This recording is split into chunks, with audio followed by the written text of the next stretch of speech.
وہ ایک گناہگار بنی اسرائیل کی اس کی کہانی موجود ہے کہ وہ آیا اور نیکوکار سے اس نے کوئی بات کی تو اس نے اس کو جھٹک دیا، اور وہ اتنا نیکوکار تھا جب وہ چلتا تھا تو بادل اس کے اوپر سایہ کرتا تھا۔ اللہ نے اس کو اتنا نوازا ہوا تھا، لیکن گناہگار کو دیکھ کر کے اس کے اندر نفرت کے جذبات پیدا ہوئے۔ اس نے کہا میرے سے بات نہ کر، پیچھے ہٹ جا۔ اللہ اکبر۔ تو وہ بیچارہ بڑا رویا کہ مالک میں اتنا گناہگار ہوں کہ تیرے پاک بندے مجھے اپنے پاس بٹھانے کے لیے بھی تیار نہیں۔ دل ٹوٹا، شکستگی پیدا ہوئی۔ کہا لیکن مالک تیری مرضی، اور واپس پلٹا۔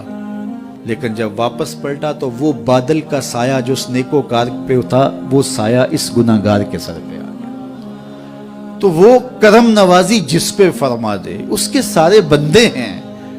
تو اللہ کو جو ہے وہ تکبر کی نیکی نہیں، وہ گناہ جس کے بعد عجز پیدا ہو، اللہ کو وہ پسند ہے۔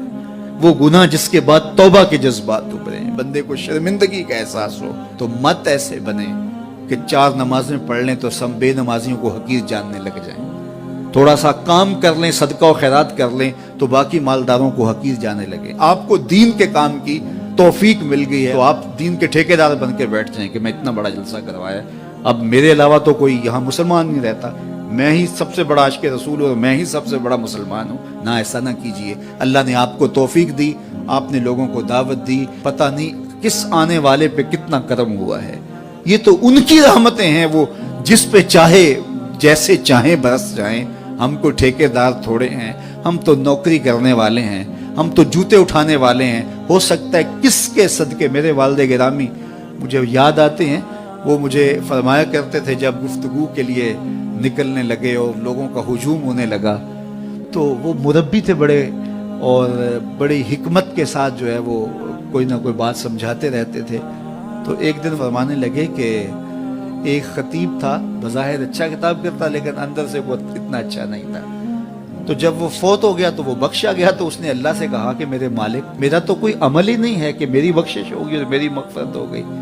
تو فرمایا کہ ہاں ہم تجھے جانتے ہیں، لیکن ایک دن تو کہیں واز کر رہا تھا، میرا ایک بندہ بیٹھا تھا، اس کو پسند آ گیا، میں نے اس کے صدقے تیری مغفرت فرمائی۔ اٹھ فریدا ستیا تے میلا ویکھن جا، اٹھ فریدا ستیا تے میلا ویکھن جا، وت کوئی بخشیا مل جاوے تے تو ہی بخشیا جا۔ تو پتہ نہیں کس کے صدقے سے اللہ رحمتوں کا نزول فرماتا ہے۔ بے عمل کو دیکھ کر کے اس سے نفرت نہیں ہے، نفرت تو گناہ سے ہے، گناہگار سے نہیں ہے، لیکن کوشش کی جائے کہ یہ عمل بد چھوڑ دے۔ اللہ اکبر۔ ایک جنازہ گزرا اور وہ جنازہ کسی غیر مسلم کا تھا، تو چشمان رحمت میں آنسو آ گئے۔ تو صحابہ نے پوچھا کہ حضور یہ یہودی ہے یا عیسائی ہے؟ کوئی اس کا جو مذہب تھا وہ بتایا۔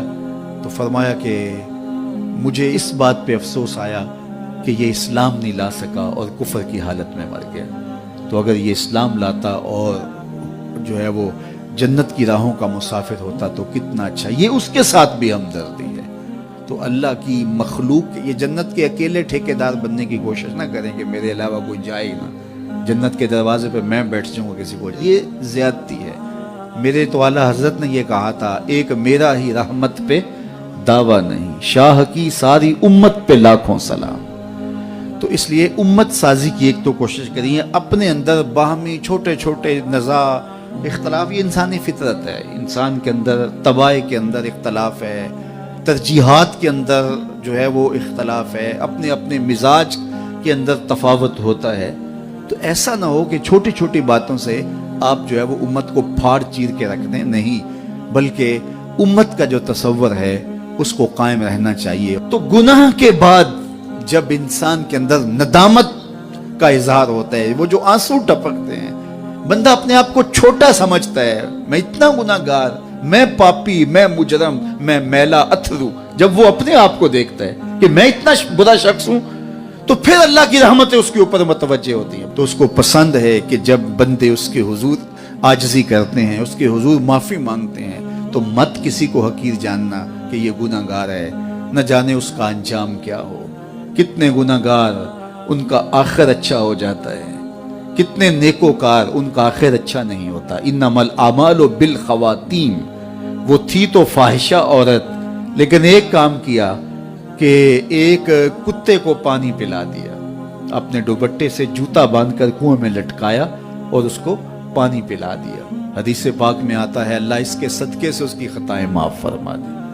اور ایک نے بلی کو مار دیا خاتون کو، اور وہ جہنم کی آگ میں چلنے لگی۔ اس لیے کون کس کا انجام کیا ہوتا ہے؟ ہمارے بزرگ فرماتے ہیں کہ بچے سے پیار کرو کہ اس کے گناہ کم ہیں، اور بڑے سے پیار کرو اس کی نیکیاں زیادہ ہیں، اس کی نیکیاں زیادہ ہیں۔ چھوٹے سے اس لیے پیار کہ اس کے گناہ کم ہوں گے، اور بڑے سے اس لیے پیار کہ اس کی نیکیاں زیادہ ہوں گی۔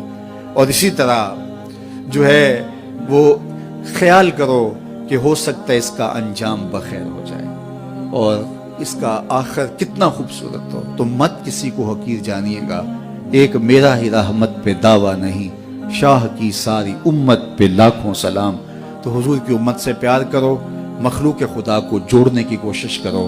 اور آقا کریم علیہ الصلوۃ والسلام نے یہ جو امت کا تصور دیا اور کہاں کہاں سے لا کے کہاں کہاں کے افراد کو ایک گروہ میں، ایک جماعت میں اور ایک امت کے اندر پرویا، ایک لڑی کے اندر پرویا، اس امت کو امت ہی رہنے دیا جائے۔ اللہ مجھے آپ کو اپنی پناہوں کا حصار عطا کرے۔